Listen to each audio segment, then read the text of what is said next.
When this drama of detention went on for more than 24 hours without supply of water or food, the participants staged demonstrations on the deck. Later in the day, all others were released.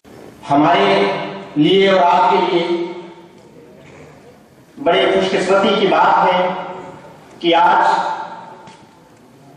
बहुत ही हसास है, और हसास क्यों ना हो जब बैतुल मक़दिस हमारा किबले अव्वल है। इससे हमारी जहां एक तरफ मजहबी बातें जुड़ी हुई हैं, वहीं दूसरी तरफ इंसान होने के मेरे दोस्त, मेरे अजीज, मेरे teachers and the international delegates from different countries of the world, अस्सलाम वालेकुम व रहमतुल्लाहि व बरकातुहू। Obviously, you must be knowing this conference has been organized by Indian Palestine Solidarity Forum. This forum is an alliance of Indian social movements and the people's organization. So, the very first movement, in fact, it is becoming the very vast movement in India for the Palestinian peoples.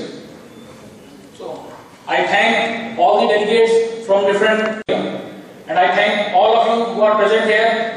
And you must, when the conference will go on, you will get to know about the what exactly the issue is. Organizing committee or joint action committees, and all the people who have participated in this, and they give their precious time for this such a sensitive issue.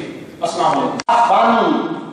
गाफिल न हो खुदी से कर अपनी पासबानी, शायद किसी हरम का तू भी है आस्ताना, तेरी निगाह से दिल सीनों में कांपते थे, तेरी निगाह। बहुत बड़ी वजह यह है कि हमारा जो जज्बे ईमानी है वो कमजोर हो गया है। मैं आज की इस प्रोग्राम की सदारत प्रोफेसर सैयद लियाकत हुसैन मोइनी साहब कर रहे हैं, और मेहमान खुसूसी डॉक्टर सुरेंद्र हैं। इसके साथ हमारे ईरान के डेलीगेट्स, पैलेस्टाइन और सीरिया पैलेस्टाइन के डेलीगेट भी तशरीफ ला चुके हैं। हमारे नेशनल स्पीकर्स में अलहाज सैयद मोहम्मद कादरी, फिरोज मीठी बोरवाला, जो ग्लोबल मार्च टू जेरूसलम के फाउंडर मेंबर और इंटरनेशनल एग्जीक्यूटिव मेंबर भी हैं। साथ ही साथ इंडिया पैलेस्टाइन सॉलिडेरिटी फोरम के सेक्रेटरी जनरल हैं, भी हमारे दरमियान तशरीफ फरमा है। अलीगढ़ मुस्लिम यूनिवर्सिटी के बावकार प्रोफेसर और फलस्तीन के इशू पर हमेशा आवाज बुलंद करने वाले प्रोफेसर जनाब मुहिबुल हक साहब भी तशरीफ फरमा है। MSO ऑफ इंडिया के secretary general advocate Shahnawaz Malik Warsi भी तशरीफ रखते हैं। आफरीन असलम,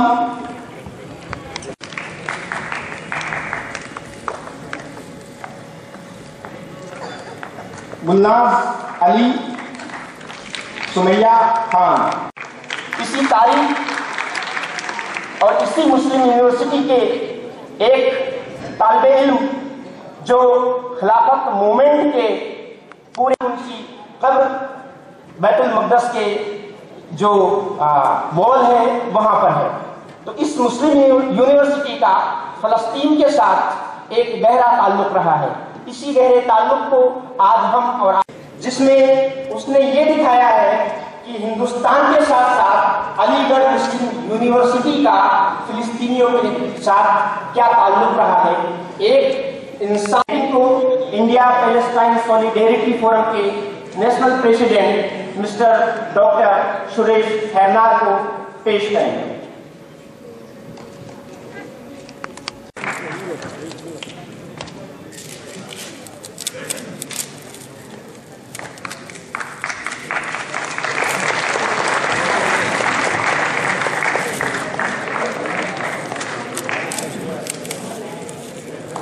सामने कर दीजिए।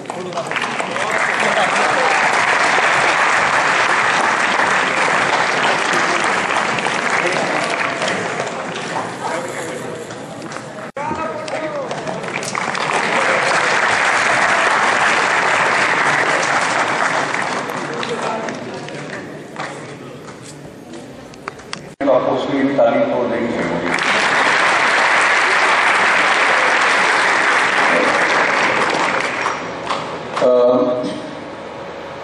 एक्चुअली कल मेरे लिए पहली बार मैं अलीगढ़ मुस्लिम यूनिवर्सिटी आया हूँ, उसके पहले नसीब में था, मगर कल से जो मैं यहाँ एक एनर्जी देख रहा हूँ यहाँ के नौजवान स्टूडेंट्स में, कल जो हमारी बहनें साथी थी, हमारे बाकी के जो मुदब्बिर से लेकर Kashif, Sujat, it's unbelievable the kind of potential that we have in this university, the largest in Asia.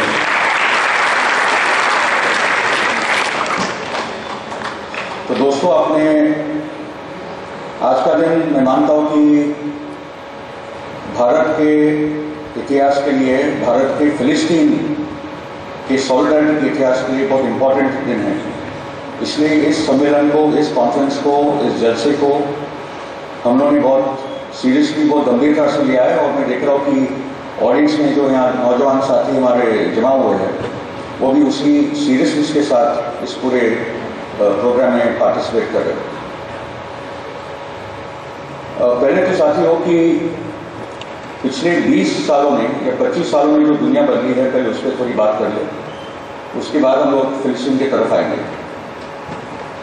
Post 1991 हम लोग 4 मुख्य केंद्र बिंदुओं पे गौर डाले।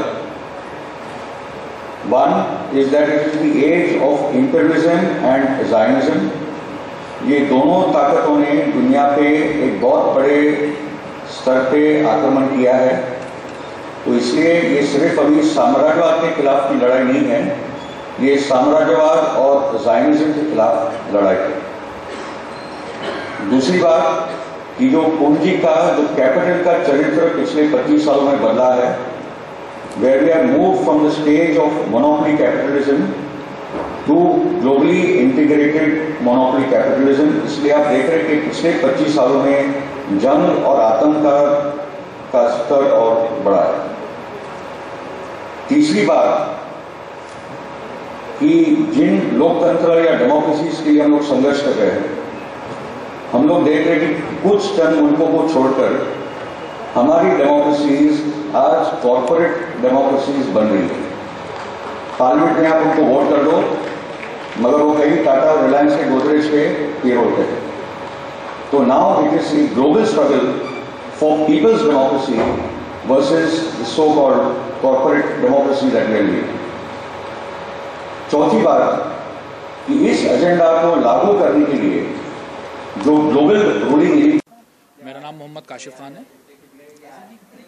क्या उद्देश्य था कॉन्फ्रेंस का और कहाँ से लोग आए?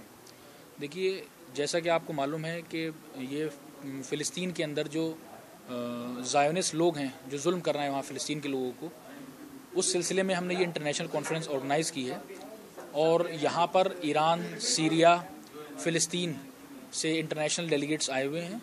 और नेशनल स्पीकर्स में हमारे पास मैग्सेसे अवार्ड विनर भी हैं, सुरेश खैरनार साहब हैं, और नेशनल कन्वीनर हैं। एक IPSF फोरम है जो फ़िलिस्तीन के लोगों के लिए काम करती है, इंडिया की। उस फोरम के तहत ये प्रोग्राम हो रहा है। उसमें अलीगढ़ मुस्लिम यूनिवर्सिटी स्टूडेंट के तमाम स्टूडेंट्स इसमें शामिल हैं। क्या उद्देश्य क्या है इस कॉन्फ्रेंस का? उद्देश्य है कि जो फ़िलिस्तीन के अंदर इजराइल की जो पॉलिसीज़ चल रही हैं, उनके खिलाफ, उनके साथ जुल्म जो हो रहा है, उनको मारा जा रहा है, उनको खाने की परेशानी और तमाम परेशानी उनके साथ जो हो रही हैं, उस सिलसिले में हमारी भारत सरकार का क्या रोल हो सकता है। उस भारत सरकार के लिए तो हम लोग एक मूवमेंट तैयार कर रहे हैं ताकि हमारी गवर्नमेंट इस चीज़ की तरफ तवज्जो दे, क्योंकि हमारे फ़िलिस्तीन से पहले ताल्लुक बहुत अच्छे रहे हैं और आज के मामला दूसरे डिफरेंट हो रहे हैं। भारत सरकार की जो पॉलिसीज़ हैं इसराइल के लिए बहुत लीनियंट हो रही हैं। तो हम चाहते हैं कि भारत सरकार इस पर तवज्जो दे, क्योंकि ये सिर्फ एक मुसलमान का मसला नहीं है, तमाम इंसानियत का मसला है। किसने क्या मुख्य बात कही? इसमें शुजात अली कादरी साहब ने ये बयान दिया है कि हम लोग, क्योंकि नौजवान नस्ल हैं, हम लोग हिंदुस्तान का मुस्तकबिल हैं, हम लोग ये हिंदुस्तान का फ्यूचर हैं, तो हम लोग को इस काम के लिए आना होगा और तभी कुछ